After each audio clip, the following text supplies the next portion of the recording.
BBC Sounds. Music, radio, podcasts.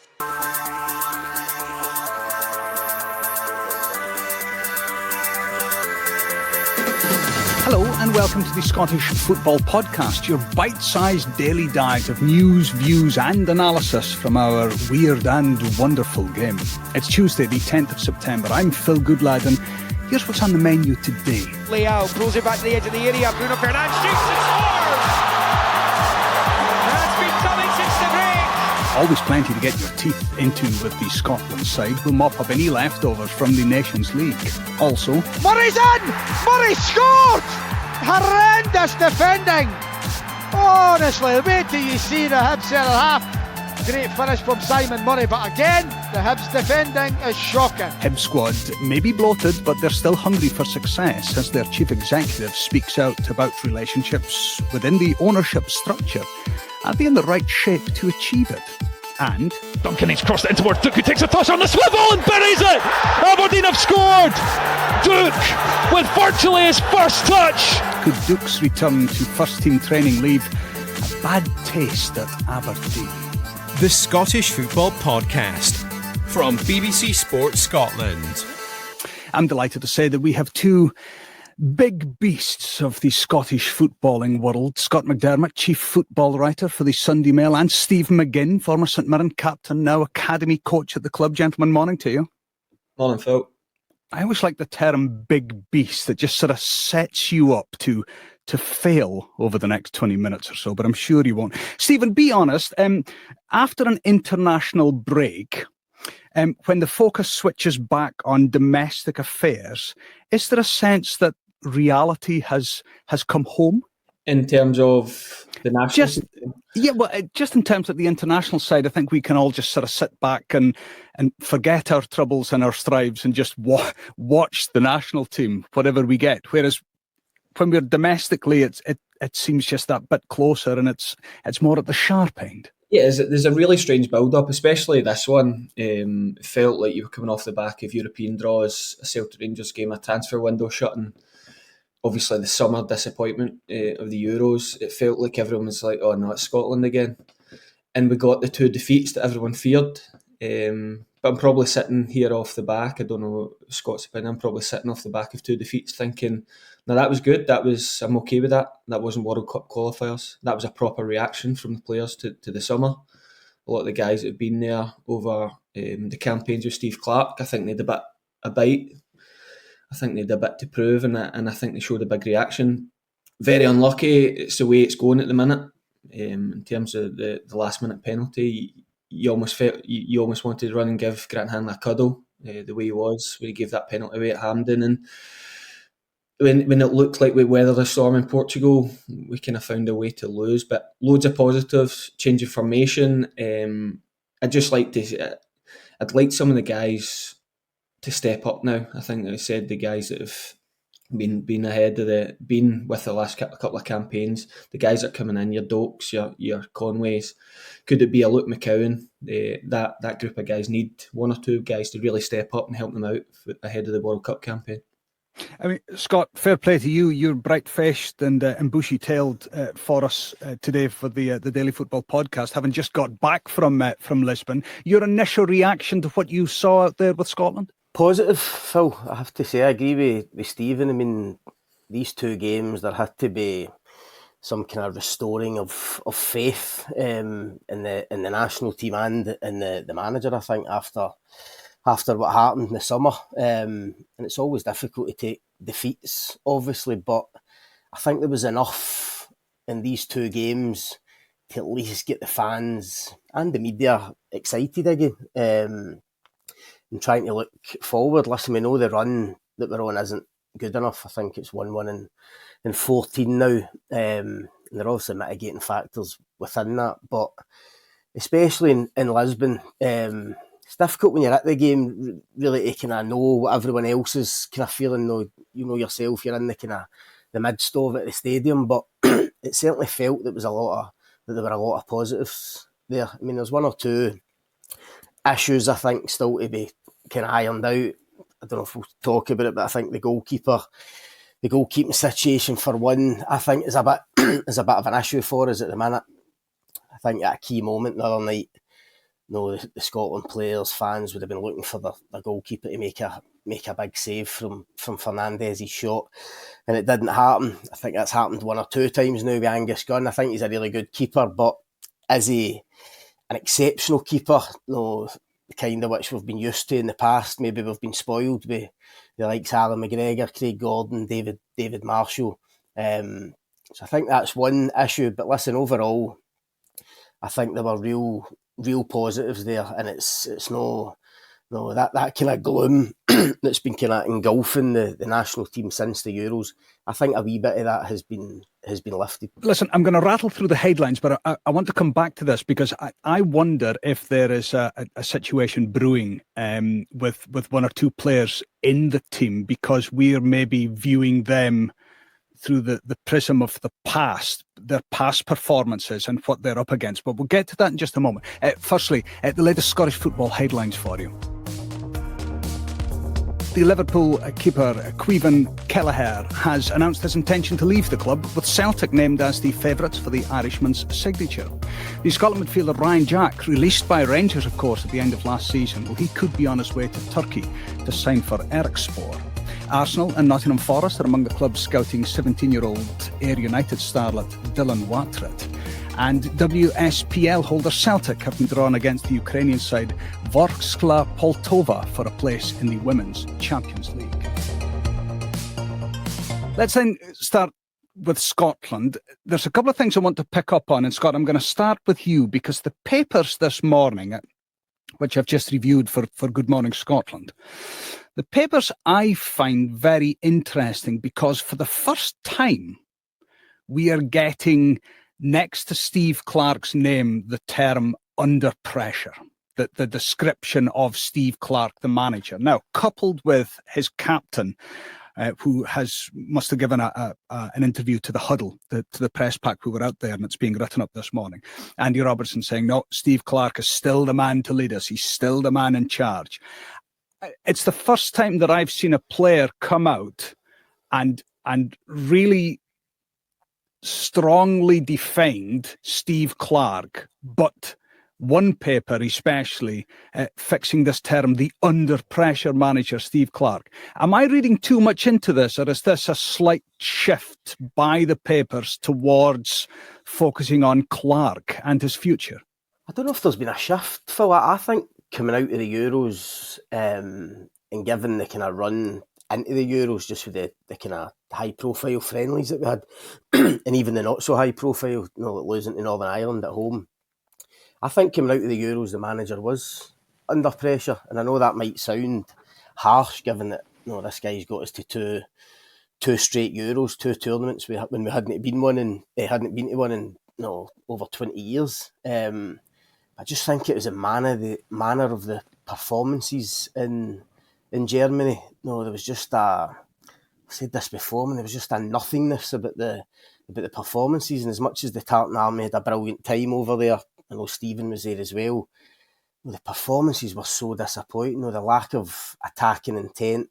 We've went over it a million times, and I think because of that, Steve Clarke was going into these Nations League games feeling, not so much he would feel under pressure, but I think there was pressure on him from supporters and media alike. And I think the big fear was with this kind of League A section that we're in, Portugal, Poland and Croatia, I think if these results had gone really badly and there was heavy defeats, then I think that pressure would have just been building. And Steve Clarke said at his press conference before the Poland game, he was going to be the guy to lead us into the World Cup qualifiers. He felt as if he'd earned that. He's right about that. I mean, he has earned that. But my point was, if these results went badly, it might not be his decision. I think that pressure might have built to a point where the SFA would have had a serious decision to make. Do you see a pinch point? Do you see the moment when that pressure does become a real concern? Well, I think the 2 performances, particularly actually the Portugal one, I think that's actually bought him a bit of time. And if you're asking me now, I probably think he will get through the Nations League games now. He probably will start the World Cup qualifying campaign. That's how important I think these two as much as their defeats, how important these two performances were. The second half, especially against Poland, and then for a good hour, 70 minutes against Portugal. I mean, 1-1 the other night, being at the game, I actually felt as if Scotland were the better team after Portugal had scored, and we actually got stronger. That was really encouraging, and we needed a performance like that, as I said earlier, just to restore a bit of faith in what the manager's trying to do. I think we did play differently. If we'd have played like that, for instance, at the Euros, you think of the Germany game, opening game of the tournament, if we'd have played like we did the other night and even got the 2-1 defeat, I think everybody watching, Tartan Army fans back home, you would have accepted that, but it was miles away from that. Stephen McGinn, I don't want people listening to this to think, BBC trying to get Steve Clarke under pressure and keep quoting everything. But the point is that 1 win in 14, and Scott McDermott's right, there is context within that. But you begin to lose sight of the context when it becomes 1 win in 15, 1 win in 16. And because we have tough matches ahead against Croatia and Poland again, at what point does the context get forgotten about because the run of results and the run of defeats are so poor? I think Scott's covered that. I think if we'd taken no points out the Euros but played like that in the 3 games, we could have lived with that as well. We're not England. We're not that ferocious. We have to come back with the trophy. It's the performances weren't matching up with what we'd seen for the years previous under that current Steve Clarke guidance. The last 2 games were what you've come to expect. I mean, I travelled to Germany expecting to see them play with that spirit, that togetherness, that the imagination from set pieces, the absolute never say die. It just seemed flat. It just seemed like they had nothing left. It looked like some of them had nothing left in the tank. And Steve Clarke's got money in the bank, and also to the point where, does anyone out there sit and deep down not believe that Steve Clarke can get us to World Cup? Because I do. I do think it's obviously it's not a great run. Absolutely, you're right with the fixtures coming up. It could be 1 win in 19, 1 win in 18, 19. But if we continue with that performance, the spirit, if we can add a couple of guys into the squad, then why would we chase a guy that's got us to 2 major tournaments? I mean, who else is out there? Who else is out there that we know that can take us to a tournament?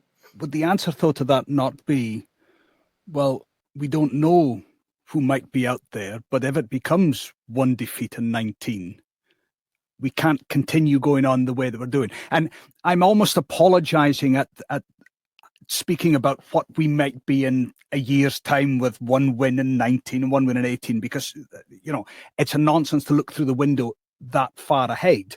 But I'm just wondering, from your point of view as a former professional, this concern about the narrative, and it's now hanging around everybody's neck when they join up with Scotland. How heavy does that feel for players, or is it just a media figment? Phil, I've been there. I'll never ever read a captain of a club or a captain of a nation say we're well behind the manager, because I've been there, and it's just what you have to say. You can't come out and say anything indifferent. But I genuinely do believe it. I believe from within the camp, the guys have total trust in Steve Clarke. They enjoy it. There's been times over the last 20 years of being a Scotland fan where I've looked at the squad and I thought, you are disjointed. You don't like the staff. You don't like each other. You don't like going. We don't have that. And that's what I'm saying. We need to be careful with the narrative of really pushing it and getting rid of a manager that we all know deep down can get us to a major tournament. Stephen, can I ask you one question as well? And it's about John McGinn, but it's also about other players who are maybe not hitting the heights that they once did, say like a year ago for Scotland. Maybe Angus Gunn falls into that category. And I wonder whether we as fans are doing the likes of John McGinn and Angus Gunn a disservice because we expect them to hit the heights every single time they play, because there was a period there where Johnny especially was carrying the team, both from midfield but also scoring goals. Is it unfair for us to expect him and others to do what they've done a year ago, 18 months ago? I suppose it's difficult for me in terms of being his big brother. I'm a harsh critic of John. I obviously watch the game closely. It becomes, when I go to watch John, it's all about John. I know he wasn't his absolute blistering best at the Euros. He knows that. It's what eats him up. But he's a team player. I watched him the other night. I mean, and I thought in the two games he was excellent. Individually, you were watching, and I thought he was back to his best for Scotland. In terms of the Angus Gunn, what I would say about Angus Gunn is when the Bruno Fernandes goal went in, I felt this guy's Scotland career could be over after this. Really, I mean, the pressure he'll be under after this is going to be enormous. But to be fair to him, he then goes and produces 2 or 3 wonder saves that you go, do you know what? We have to remember, we are Scotland. Who else is, we talk about the manager, what other goalies are pushing to get into this team? So are we going to absolutely crucify the guy that we need to play better? Yes, he's not playing well. Yes, he's making mistakes, but we just have to remember what's next if we just get these guys out the building. That's a big problem, Stephen, with the keeper situation. Angus Gunn needs competition, and it's just it's no there at the minute. I mean, unless you brought back Craig Gordon, for instance, who started to play a few games for Hearts, but no, the kind of people underneath him, no, Robbie McCrory, John McCracken was in the squad this week, Xander Clark's no playing. There's no an exceptional keeper there. So you're right, I mean, as much as I'm being critical of Gunn as well for the goal the other night, he's got to save that. I mean, a huge moment in the game, he's got to save it. It reminded me of the Florian Wirtz goal in the Germany game, the opening goal, no, very similar. Scotland keepers have to be making these saves. And as I say, maybe we are spoiled for choice, or we have been spoiled for choice with the keepers we've had in the past. But it's becoming an issue. But as you say, who is there underneath them? That's why it's a bit of a problem for the manager, I think. I remember in that spell, I remember speaking to a couple of goalkeepers that I played with at the time, and they said there's a big problem coming for Scotland in terms of national goalkeepers. Like, there's nobody coming through. We've obviously had McGregor, Gordon, David Marshall. Before that, obviously some amazing goalkeepers, but there's nothing coming through. If they retire, if of injury, anything, we're not coming through. So that is, it's a huge problem. Even in the future, after Angus Gunn, who's going to step up? We need these guys playing, and as you say, it's good that some are playing, but we have to have a competition. We have to have someone that, if he's making the mistakes, can fill the gloves. Let's park the national team for now. Back to the bread and butter of domestic football. The interview with Sky Sports Executive Director at Hibs, Ian Gordon, he's insisted that the Easter Road Club's relationship with the Black Knight Group has not been damaged following claims that they didn't listen to them when appointing head coach David Gray and sporting director Malky Mackay. Scott, what did you make of what Gordon has had to say? Because he's effectively lifted the bonnet and shown us underneath what's happening with Hibs right now. I thought it was a fascinating interview, Phil. I must admit, first time I've heard Ian Gordon speak at any great length. Listen, there's a couple of positives in it for Hibs fans. I think in life as well as football, you need to admire people that kind of own up to their mistakes and admit when they got it wrong, and then they try and rectify it and kind of be better in the future. So that's good. But I mean, my word, just listening to the kind of litany of mistakes and errors that they've made since taking over at Hibs, I thought it was quite astonishing. And I do wonder. I mean, I don't really understand when they came into the club, new to Scottish football, whole new environment for them. I don't understand why they wouldn't go and seek some guidance, some support, some advice, to get everything. He rhymed them off. I mean, appointing himself as recruitment director, the recruitment process itself, getting rid of Jack Ross when they did, which at the time felt like a ludicrous decision. Appointing different managers and not giving them enough time, making bad appointments.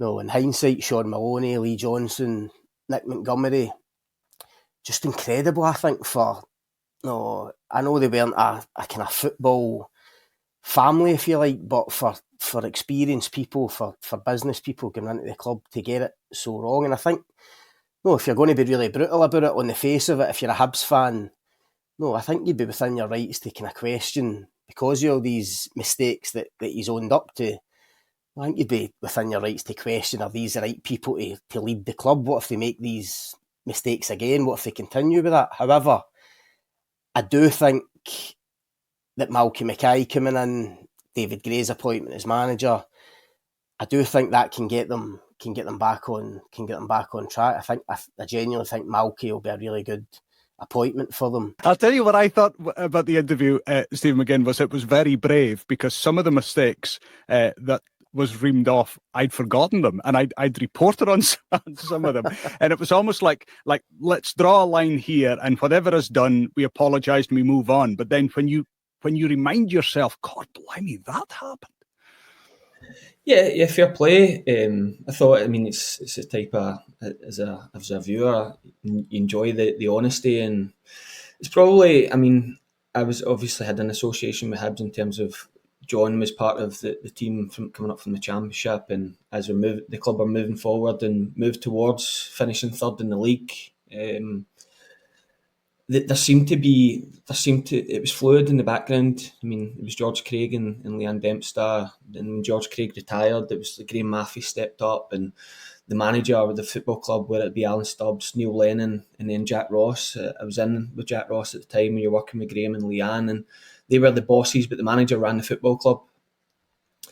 And then the crossover from the kind of Gordon family coming in to leaving, it shifted. The manager wasn't fully the manager of the football club anymore. Obviously, there's clubs with that model, but it's just madness what's happened over the last 3 or 4 years. Unrecognisable from the teams that were finishing third and winning Scottish Cups. It was just, you're watching on and you almost think the money that club must be spending. You look at some of the teams Celtic will face in the Champions League this year. You think of Champions League national champions. They won't have spent the money that Hibs will have spent in the last few years. In terms of the money they've spent, as Scott mentioned, the players are bringing in. You do as football players, kind of whispers go and you hear about some of the salaries. People are rumoured to be on. You're thinking, what, at Hibs? In terms of finishing bottom six. So I think Scott's right. Ian Gordon, if he's come out, held his hands up, they have to now say it's not going to get better overnight. Now we've had this interview, but give Dave Gray time, give Malky Mackay time. There's a lot of players on big money, contracts come out at the end of the season. The football's just not going to dramatically better. You still see them linked with players like Dwight Gale, Marcondes back in free transfers. That suggests the manager's not happy with his current squad, a bloated squad, but without a lot of quality. So it's got to get to a point where they're patient and they allow it to kind of settle itself. And if he has got trust in these people, to let them build something. Early in the season, of course, but Dave Gray, you think perhaps a big game coming up for him at Hibs at the weekend without a win in the league, also at the League Cup, taking on St Johnstone. While much of the focus has been on Scotland and the Nations League, Aberdeen forward Duke has apologised following his early season absence. He's vowed to work hard every day to try and help the team. Stephen McGinn, very quickly, if as a player your teammate had gone on strike, had left the country, you'd not seen him for ages, and then he came back and he had a statement, would you have said, oh well, all's done, let's move on? Or would there have been lasting resentment for how the player has treated the club? Probably a bit of context. You don't know the situation. I mean, if you're involved in there, you don't know if he's maybe not settled in Aberdeen and he's desperate to get away, if he's been promised by the club or an agent.